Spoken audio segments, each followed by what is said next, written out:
Hi, this is Jack Stanley, and I wanted to talk a little bit about our rights, a little bit about our privileges, because sometimes we don't truly understand, and especially in our history, what has happened with our rights and privileges. And in many respects, our rights are privileges. And our rights, which, like in the Bill of Rights and the Constitution, are very important. But there have been times in our history that they have been suspended. We hear lots of stuff today, about the Patriot Act. And we act almost like it's something new. And in some respects it is. Because we have taken Magna Carta and eviscerated it. We've totally destroyed Magna Carta. And I'm taking for granted that we know what Magna Carta is all about here, because everyone learned about that in school. But the thing is, when this country was founded, we had certain rules, certain privileges, certain rights. And they have been taken from us at times. Now, the first time that our rights were basically, to a degree, suspended was during the time of the second president, John Adams, and we were involved in a rather unknown thing called the faux war with France. We actually had an undeclared war going on with France, on and off. A lot of sea battles, basically. But the thing is that we introduced, through the Federalists, the Alien and Sedition Acts. And in that case, basically, it said it was illegal for you to say something against the government. It was illegal to write against the administration or criticize the president, etc. And there were people arrested, good numbers. In fact, an interesting thing, there was a newspaper called the American Aurora, which was written by and edited by Benjamin Franklin's grandson, Benjamin Franklin Buck. And he was arrested for writing seditious information, which his magazine was what you might call a Republican magazine, newspaper. And of course he was totally against the Federalists. And so he wrote damning information, and he was thrown into jail and died in jail. And that was something that was a really dark stain on the administration of John Adams. Jefferson and Madison said it was totally illegal. Well, that's as far as it went. There was some other stuff going on, which actually would be very interesting at the time of the American Civil War, what Jefferson and Madison were talking about. Now, we got our rights back. The war with France ended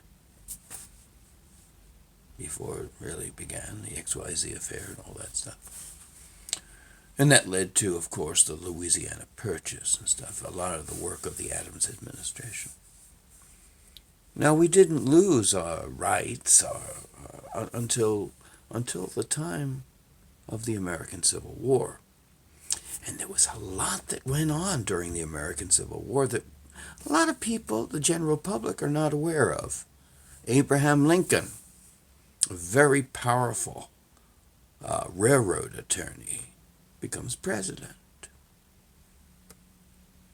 And of course, when the war starts, which he dangled the bait in front of the South to fire so he could start his war, he suspended the Constitution, the writ of habeas corpus. Now, this is important stuff, because by doing so, he becomes a de facto dictator, since your rights no longer exist. You got to remember the writ of habeas corpus. That's the body. That's what that's all about. And if you don't have the ability to defend yourself in a court of law, represent the body, you have no rights at all. And what Lincoln did, he did basically the Alien and Sedition Act all over again, with more gusto, and they arrested thousands and thousands and thousands of people, journalists, writers, campaigners, and they would arrest them and throw the key away, since they didn't have the right to fight back because the Constitution was in limbo. They just stayed where they were. And he arrested an awful lot of people. Tremendous amount of people were arrested under the Lincoln administration. There were lots of other things happening there. You know, the Chief Justice said, this is totally illegal, and Lincoln said, keep it up and I'll have you arrested. Parts of the story of the American Civil War we don't hear about too often. Of course, when the war ends, that was dropped and the Constitution was back into effect. Everything stays calm until World War I, when Woodrow Wilson gets involved. Now, I'm truly of the belief that one of our more dangerous presidents in our history was Woodrow Wilson, because he wanted to find ways of bypassing the Constitution. And of course, when World War I starts, he creates his whole big agenda of basically suspending freedom of speech, freedom of assembly. And if you say anything against the government, against the military, against the president, against anything, any dissenting voice, that's enough for you to be arrested. And they arrested thousands and thousands of people, even political candidates who had a different opinion were arrested. Eugene Debs, tossed into jail by Woodrow Wilson. Many resistance groups, pacifist groups, organizations that were socialists, all these groups, they were either arrested, some were expelled from the country. But if there were groups that were writing pamphlets against the war, pacifists, that was enough to get you thrown into jail. Terrifying period of time. Plus, you know, the other thing is we know about Woodrow Wilson. He, at that point, he totally screwed things up with our military and stuff. He segregated our military. He practiced Jim Crow in Washington, D.C., and had anyone who was African American and had a job of note in the government and had them removed from it. And he put them in jobs where they were basically needed, working in kitchens and cleaning, things like that.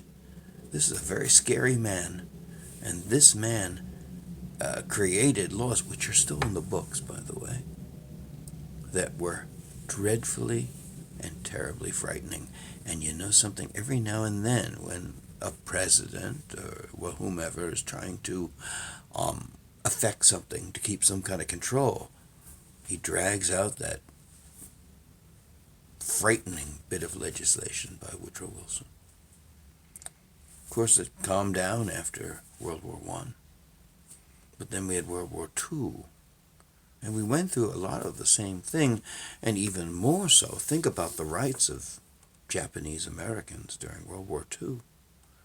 We forced them to sell their property. We forced them to give up their jobs, their goods, and we put them in concentration camps. Granted, we didn't torture them, but I think what we did already was enough torture, don't you think?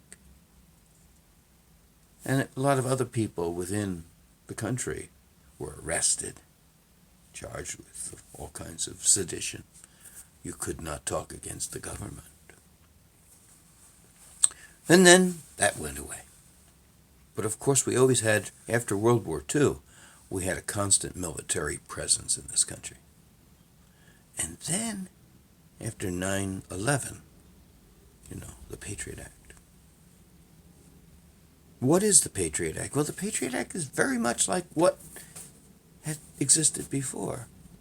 And each time they do that, it gets a little stronger. And think of all the people who have been thrown into jail for expressing opinions or being of a certain party or a certain group or of a certain ideology.